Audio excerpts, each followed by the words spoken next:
True or false? Can you save your marriage all by yourself? Well, I have an entire career helping people save their relationships all by themselves. And let me tell you how that actually works.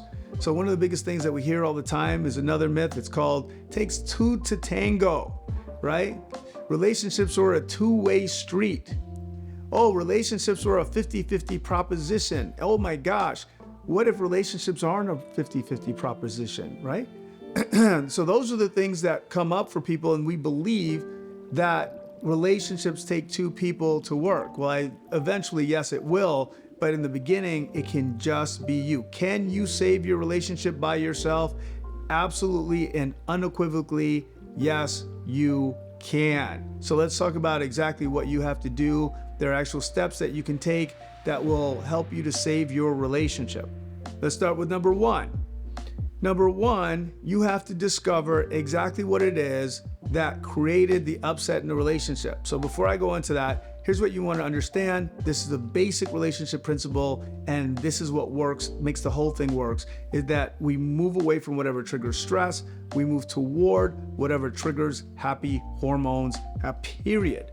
All right, so every time that you stress your partner out, they're moving away from you. And every time that you dose them, you make them feel that happy hormone, they move towards you, right? So very, very simple. So if you can do that, you can actually move an entire relationship. So let me tell you, here's the reality. We don't make decisions with this, the neocortex. We don't use our logical mind to make those decisions. We actually don't use that at all for that. So you can't convince your partner to love you. Can't convince them to be attracted to you. Can't convince them to want to be with you at all. But what you can do is that you can trigger them in their subconscious. You can trigger those feelings of feeling good in them. And you can also take out those feelings of feeling bad, because that's why they can't be with you right now.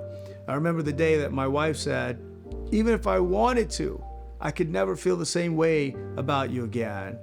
I don't love you. I'm sorry. Woo! That was heartbreaking. And it was the beginning of a journey where I had to now look and say, okay, this is one of the strongest people I've ever met. I'm sure that you got one too. And they're not going to be convinced about anything. The moment she made that decision, it was going to be hard to shift that.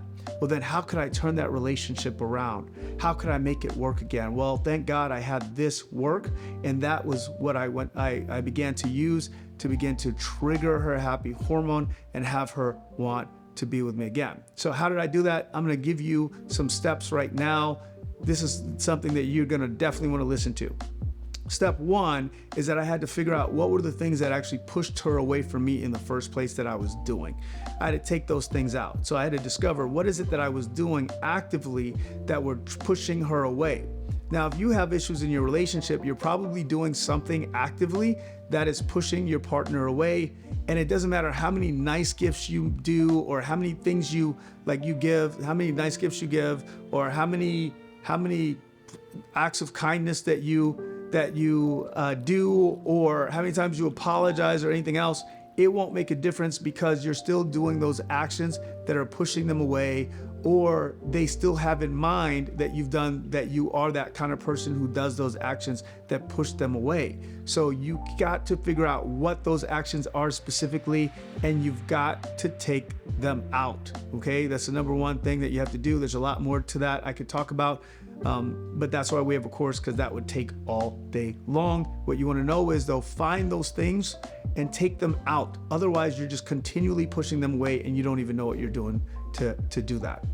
Number two, the number two thing that I have to do is that we call detoxing the relationship, right? So number one, I figure out what I've been doing actively, and I move that out of the way. Number two, I'm going to detox the relationship.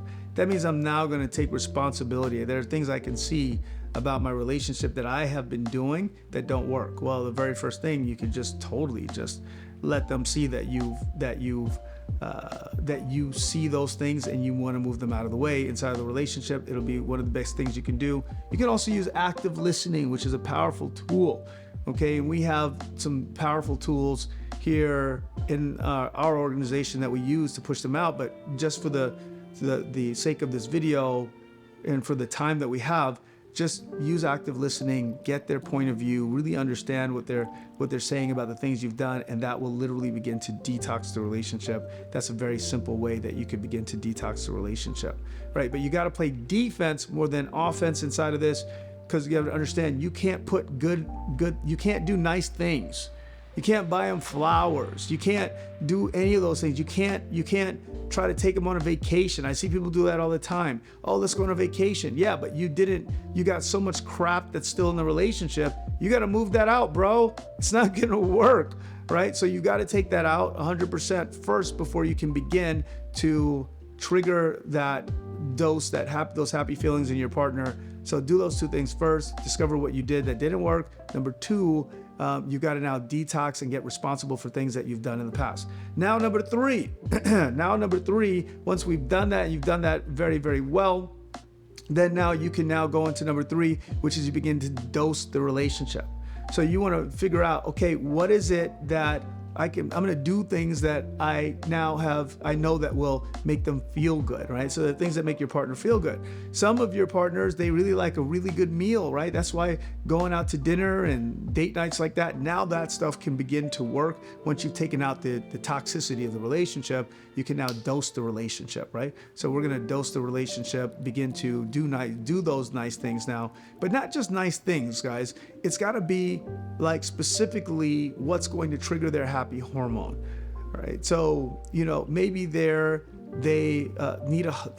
like hugs now. Now you can give hugs. If you don't have the ability to give hugs because they're so mad at you, right?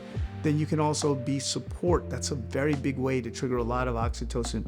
Be there for them when they need you. It is one of the best things that you could do. You could also do other things. So you want to dose the relationship right now. Maybe go for a walk. If you know that that's what they deal with. They deal with endorphins. They like endorphins. They like to do things.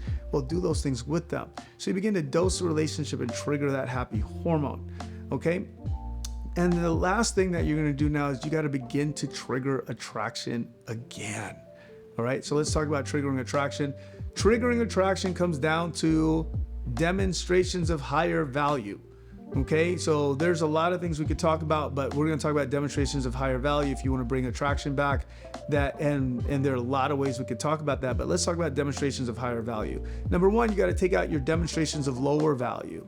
Okay, that means being someone who can't survive well. Okay, so if you've got like your finances aren't together and all that jazz, and that's been something that's been on their mind, you got to fix that. And that's going to literally increase the attraction. If you're somebody who doesn't keep your promises, that's a demonstration of lower value. If you're someone with low vibration, that's a demonstration of lower value. Okay? And now there are also demonstrations of higher value, right? Demonstrations of higher value would include, like, obviously taking care of your appearance, looking good in your relationship, taking care of yourself in different ways. Being attractive to somebody of the opposite sex is a great demonstration of higher value. Now, there are many things I could tell you about this that I could continue to go in, but you want to be thinking to yourself, okay, how can I demonstrate higher value in my relationship? Another thing is, this is a big one, all right? Let me just talk about one more demonstration of lower value and higher value.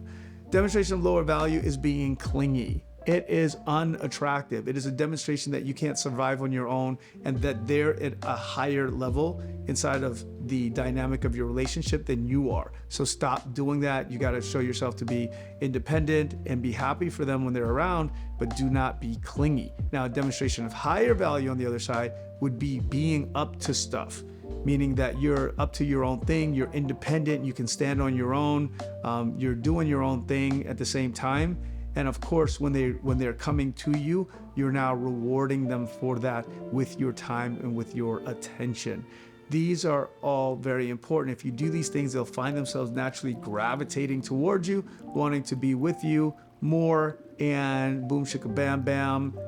If you do that in succession, then that's the beginning of it. Now, that's a very short description of how this works.